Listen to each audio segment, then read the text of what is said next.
Halo guys, agak berbeda. Kali ini saya bakal ngasih racun buat kamu-kamu audiopil yang pengen pengalaman audio dari produk-produk terbaik dan hanya yang terbaik, no compromise pokoknya. Karena kalau kamu ngikutin perkembangan per headphonean dan per speakeran, kamu bakal familiar sama produk-produk yang bakal saya coba di Jawil-Jawil ini. Tanpa lama-lama lagi, ini dia ulasannya. Oke, racun yang pertama ada dua earphone premium legendaris, satu dari Bose dan satu lagi dari JBL. Kita mulai dari yang JBL dulu deh ya. Ini ada JBL Everest Elite 700, sebuah headphone wireless Bluetooth dengan active noise cancellation kelas premium tentunya. Karena harganya di sekitaran 5 jutaan lah. Salah satu headphone termahalnya JBL yang punya desain futuristik, minimalis, dan elegan pastinya dengan konstruksi eksterior plastik solid yang diperkuat rangka metal, namun tetap menawarkan fleksibilitas yang oke. Karena fleksibel, pakai JBL Everest Elite 700 ini berasa nyaman pastinya. Ditambah earcup yang empuk, dengerin musik sampai berjam-jam nggak bakal kerasa cepet capek. Sound quality-nya bagus, lebih mendekati suara yang natural dengan sedikit boosting di bass, tapi jelas bukan buat kamu-kamu yang menginginkan headphone dengan deep bass yang punchy ya. Keuntungannya headphone ini bakal cocok dengan genre musik yang lebih luas, karena karakternya mendekati netral. Active noise cancellation-nya juga oke. Di kereta api atau pesawat, kamu nggak bakal dengerin suara mesin. Bahkan kalau nggak agak teriak, suara saya sendiri aja nggak akan kedengeran. Tapi, kalau kamu mau tetap dengar suara sekitar misalnya ya, kamu bisa install aplikasinya di Android atau iOS. Dan atur aja tingkat kekedapan suara active noise cancellation-nya di sana. Equalizer juga udah ada. Canggih ya? Nah, headphone yang kedua ada Bose Quiet Comfort 35. Masih headphone wireless dengan active noise cancellation premium termahal yang dibuat oleh Bose, dibanderol dengan harga 6,5 jutaan. Wow. Penamaan Quiet Comfort memang begitu menggambarkan headphone yang satu ini, karena headphone ini nyaman banget dari mana-mana. Dipakainya tuh kalau JBL tadi udah nyaman, ini level nyamannya lebih tinggi lagi. Ringan, earcup-nya tuh super lembut, dan konturnya tuh seakan-akan emang jodohnya daun telinga kita. Tekanan horizontal maupun vertikal pun sangat-sangat minim kerasa. Pokoknya hampir berasa nggak pakai headphone lah kalau udah lama-lama kebiasa. Nah, comfortnya tuh ternyata bukan hanya pas dipakainya aja, tapi headphone ini juga comfort buat dibawa kemana-mana, karena bisa dilipat jadi ringkas banget ukurannya. Terasa comfort juga pada proses pairingnya, karena udah punya near field communication, jadi tinggal tempel langsung connect. Dipakai lama juga comfort, karena baterainya juga salah satu yang paling tahan lama di pasaran. Bisa nyampe 20 jam kalau dipakai non-stop. Dan comfort juga buat kamu-kamu yang punya 2-3 device yang pengen terkoneksi bersamaan dengan headphone ini. Karena kamu bisa dengerin bergantian lagu atau video yang diputar di kedua device tersebut tanpa harus disconnect dari device yang lain.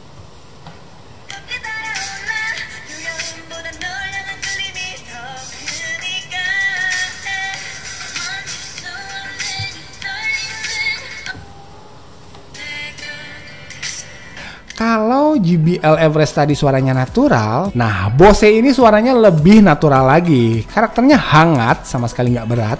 Dan karakter suara ini pun kembali mencerminkan comfort, yang bikin listening experience kita jadi nggak terlalu intens lah. Nggak ada bass yang terlalu deep atau treble yang terlalu spiky misalnya. Ya buat sebagian orang bakal suka karena dengerin musiknya tuh nyantai, nggak bikin puyeng atau capek kalau dipakai lama-lama. Tapi buat sebagian kalangan lagi ya bisa nganggep Bose bermain terlalu aman di sini. Tapi ya soal sound signature yang disukai kembali ke selera masing-masing kali ya. Selain comfort, di judulnya juga ada quiet. Dan yes, Bose Quiet Comfort 35 ini dinobatkan sebagai headphone dengan active noise cancellation yang terbaik yang ada di pasaran saat ini. Belum ada yang bisa nyaingin termasuk JBL Everest Elite tadi. Hanya memang aplikasi Android Bose terlihat jauh lebih sederhana daripada JBL tadi. Oke, beres racun headphone, lanjut ke racun selanjutnya, yaitu portable wireless Bluetooth speaker. Yang kita mulai dari yang paling ekstrim dulu kali ya, yaitu JBL Extreme, yang dilego di kisaran harga 3,7 sampai 4 jutaan. Dan kembali, namanya begitu mencerminkan bendanya. Suaranya tuh extremely powerful banget, bikin portable speaker lain berasa kayak mainan pokoknya. Bassnya dalam, treble-nya juga renyah, tapi kejernihannya bisa tetap terjaga. Volume maksimal yang bisa dihasilkan speaker ini berisik banget, cocok buat dibawa party ke tempat-tempat ekstrim kayak gunung atau pantai, karena speaker ini tahan percikan air. Dan punya daya tahan baterai yang ekstrim juga, bisa nyala nonstop sampai 15 jam. Dan kalau kamu punya speaker JBL lain, kamu bisa ngelink 2 speaker buat nyetel lagu yang sama, biar makin berisik pastinya. Kelemahannya mungkin ada di desainnya yang lebih cocok buat aktivitas outdoor, dan gak semua orang mau ngebela-belain bawa speaker seberat 2 kilo lebih ini kemana-mana. Tapi kalau soal keluaran suara, JBL Extreme ini rajanya. Nah, kalau JBL Extreme terlalu ekstrim buat kamu, ada alternatif yang lebih manusiawi. Namanya JBL Charge 3, yang harganya juga nggak se-ekstrim yang tadi, hanya sekitar 2,6 jutaan aja lah. Sama-sama berisian outdoor yang tahan percikan air hujan, tapi kalau kamu pakainya hanya buat nyetel lagu sendu pas ngelilingin api unggun sama temen-temen dan bukan buat acara senam pagi bersama 50 orang peserta misalnya, JBL Charge 3 ini bakal lebih cocok buat kamu. Karena lebih ringan, beratnya hanya 800 gram aja, nggak nyampe sekilo. Baterainya juga lebih awet, bisa nyala sampai 20 jam nonstop. Dan dimensinya lebih kecil yang nggak bikin malas bawa-bawanya. Walau jelas dimensi dan kualitas suaranya belum sepowerful JBL Extreme lah. Tapi kalau kebutuhannya nggak harus berisik-berisik amat, ini cukup kok. Tapi kalau JBL Charge 3 juga masih kegedean dan hanya butuh buat konsumsi personal atau berdua, ada JBL Clip 2 yang lebih mini dan portable lagi. Harganya juga lebih mini, di 1 jutaan aja. Portabilitas adalah jualan utamanya, karena speaker ini bisa dibawa kemana-mana tanpa ragu. Portable karena bobotnya ringan, hanya 180 gram aja. Portable juga karena build quality-nya terkesan tangguh dan gak bakal bikin takut rusak, mau dibawa atau digantung di mana aja juga. Portable karena ada karabiner built-in yang memudahkan buat dicantolin di tas pas hiking misalnya, sepeda pas touring, atau di treadmill pas lagi latihan di rumah, misalnya nih ya. Portable juga karena baterainya mendukung, bisa tahan sampai 8 jam nonstop mainin musik-musik favorit kita. Bahkan portable juga karena speaker ini nggak hanya tahan cepretan air, malah bisa dicemplungin ke dalam air dan bakal mengambang karena udah punya sertifikasi IPX7 waterproof. Keluaran suaranya sendiri oke buat level harganya, bassnya solid dan powernya juga mantap. Tapi ya karena hanya ada satu driver 40 mm aja, jadi nggak ada pembagian suara. Hasilnya pas di volume maksimal, suaranya terdengar sedikit bercampur lah. Tapi tetap, buat kamu yang punya slogan My Life My Adventure, JBL Clip 2 ini adalah barang wajib buat kamu. Oke, itu dia 3 speaker dari JBL di kelasnya masing-masing. Dan oh ya, ketiganya dilengkapi mic built-in ya, jadi bisa nerima telepon langsung. Nah, yang terakhir agak beda nih. Kalau kamu pengen speaker yang punya aura premium, body full metal solid, berbobot dengan desain retro yang begitu elegan, Bose SoundLink Mini 2 yang legendaris ini bisa jadi pilihan kamu.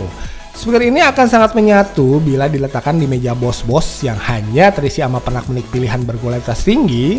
Wajar karena harganya juga berkualitas tinggi di 3,5 jutaan. Walau kecil, tapi bobotnya cukup berat, mencapai 0,6 kilo. Dan baterai doi juga bisa nyala nonstop sampai 10 jam. Kalau habis, ngecharge-nya pun gampang. Tinggal taruh di dock station yang dikasih dalam paket penjualannya, and you good to go. Buat sebagian besar orang, suara dari SoundLink Mini 2 ini akan sudah memuaskan dengan bass yang terdengar nonjok dan gak diduga bisa dikeluarin sama device sekecil ini. Berbeda sama lini JBL tadi, speaker Bose SoundLink Mini 2 ini lebih diperuntukkan buat aktivitas indoor. Karena ukuran drivernya yang kecil, jadi powernya hanya memadai buat mengisi ruangan-ruangan rumah atau kantor kamu, yang pastinya bakal tambah keren kalau ditaruh speaker ini di sudut-sudutnya. Nah, berikut perbandingan suara keempat speaker keren ini.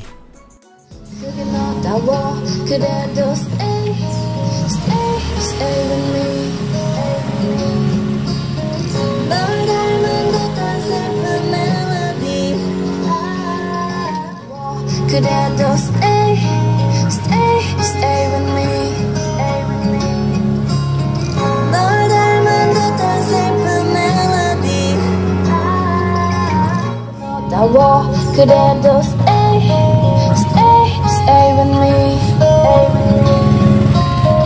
널 닮은 듯한 슬픈 멜로디. 그게 너다워. 그래도 stay, stay, stay with me. 널 닮은 듯한 슬픈 멜로디.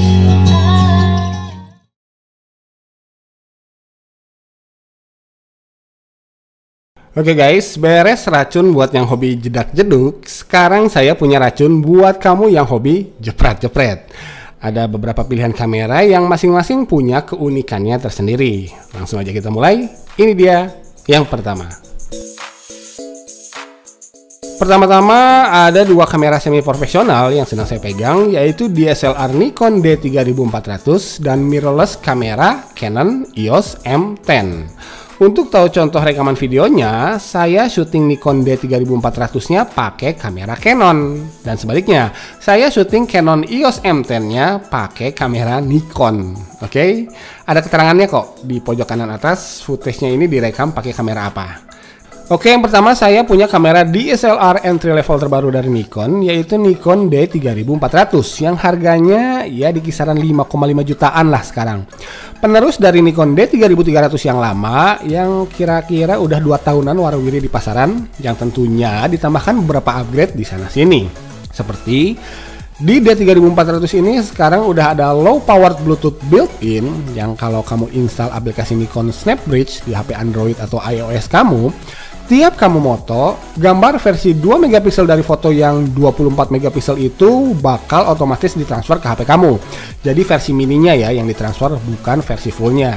Lalu upgrade yang kedua ada di daya tahan baterainya yang secara signifikan di Nikon D3400 ini lebih awet. Bisa sampai 1200 shot sekali charge dibandingkan 700 shot per charge aja yang ada di Nikon D3300 yang lama.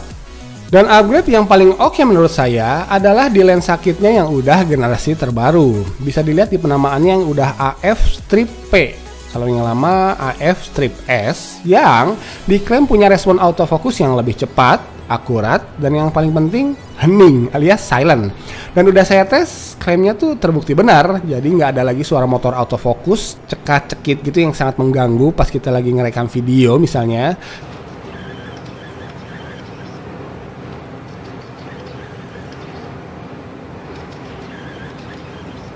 Sedangkan hal-hal yang udah oke di seri sebelumnya, kayak resolusi super besar di 24 megapiksel, 11 fokus point, sensitivitas ISO dari 100 hingga 25.600, kemampuan merekam video Full HD pada 60 frame per second, hingga build quality yang baik, tetap dipertahankan di sini.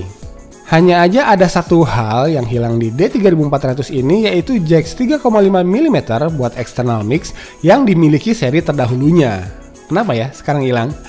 Tapi ya buat kamu-kamu yang baru pindah dari kamera smartphone atau kamera pocket, Nikon D3400 ini adalah pilihan yang sangat tepat. Bahkan yang buat masih belajar, ada mode guide yang bisa ngajarin kamu-kamu yang masih buta tentang teknik-teknik fotografi pakai DSLR. Asik kan?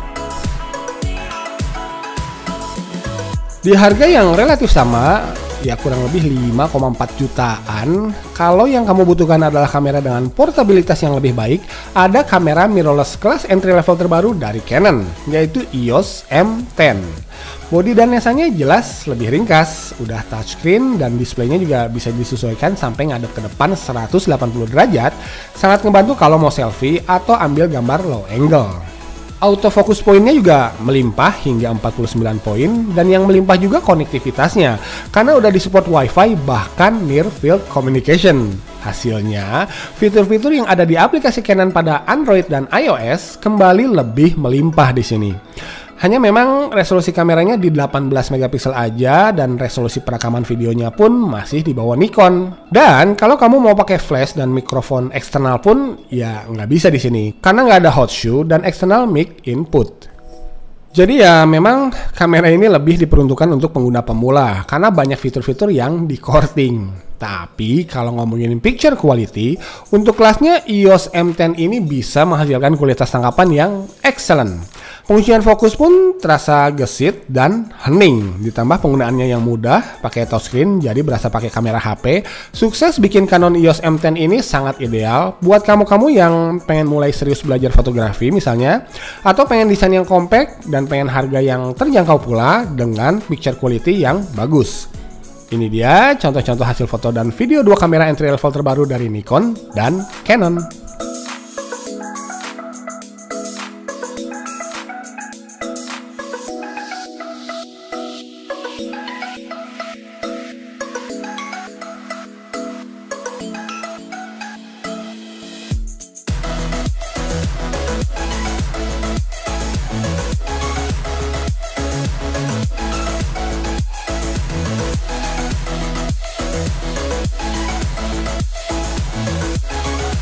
Oke lanjut, ada saatnya dimana liburan kamu tuh pengennya ya liburan beneran dan bukan dijadiin ajang nambah jam terbang skill fotografi kamu dengan kamera canggih dan berat pastinya. Dokumentasi hanya kamu butuhkan untuk konsumsi pribadi dan keluarga yang benar-benar tahu nilai romantisme di balik momen spesial itu. Dan kamu nggak butuh foto yang punya kekuatan buat nambah follower Instagram kamu. Nah, kalau itu yang kamu cari, Nikon Coolpix W100 ini akan bisa melebihi ekspektasi kamu. Karena bukan hanya sebuah kamera point and shoot yang oke hasilnya, ya minimal buat kelas harganya yang 1,5 jutaan aja, tapi kamera ini juga bisa tahan banting, tahan debu, bahkan bisa rekam video Full HD sambil diving pada kedalaman 10 meter. Mantap kan? Optical zoom juga ada, walau ya hanya sampai 3 kali aja. Semua komponen kamera ini tersegel rapat. Lensa 13 megapiksel dan LCD 2,7 inch-nya ada di dalam sebuah cangkang plastik yang kedap air. Tombol-tombol juga aman, sampai baterai, port-port, dan slot memori terlindung sama seal karet yang cukup tebal. Walaupun disediakan beberapa pilihan scene, pengaturan brightness, dan pilihan dekorasi lainnya, tapi ya menurut saya yang pilih kamera ini buat dibawa pulang hanyalah orang-orang yang hanya akan tekan tombol setengah buat fokus dan jepret. Beres, nggak pakai ribet. Nah, udah jepret, hasilnya bisa dengan gampang ditransfer ke HP kita karena Nikon Coolpix W100 ini udah punya Bluetooth, Wi-Fi, bahkan Near Field Communication. Oke, berikut ini adalah contoh hasil tangkapan Nikon Coolpix W100.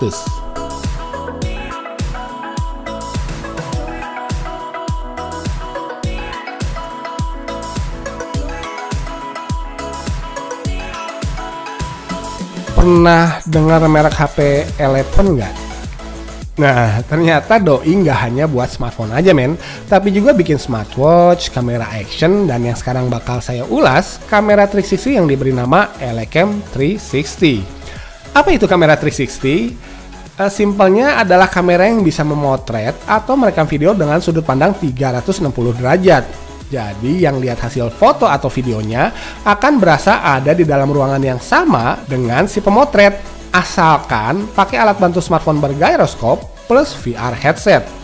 Oke, balik lagi ke Elecam 360-nya. Kamera 360 yang satu ini berasa menarik karena harganya hanya 1,6 jutaan aja yang dijual secara eksklusif di Lazada. Padahal build quality-nya oke loh, feel solidnya tuh dapet banget. Makanya juga gampang banget, tinggal tekan dan tahan tombol power, toel lagi tombol powernya buat pilih apakah mau moto atau mau rekam video, terus tekan tombol record, dan udah deh langsung moto atau langsung rekam.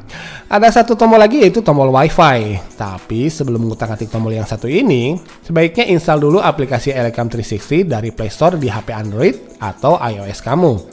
Setelah proses pairing selesai, HP kamu bisa jadi viewfinder dan remote control kamera Elecam 360 ini. Dan via aplikasi ini juga, kamu bisa transfer hasil rekaman kameranya ke HP kamu. Caranya ya tinggal pencet tombol download. Untuk hasil rekaman videonya, sebenarnya cukup oke, terutama kalau lihat harganya yang kebilang ya udah murah meriah. Dan kalau buat langsung ditonton pakai VR sih udah oke lah ya. Hanya masalahnya kalau mau diupload ke YouTube, video yang kita ambil tuh harus dikonvert lagi sama software converter Elecam 360 for Windows. Jadi convertnya di PC ya, bukan di handphone. Masalahnya setelah dikonvert, kualitas videonya tuh menurun cukup drastis. Jadi hasil video yang diupload ke YouTube nggak bakal sebagus video aslinya. Ya semoga kedepannya ada update software lah ya, jadi hasilnya bisa lebih baik lagi.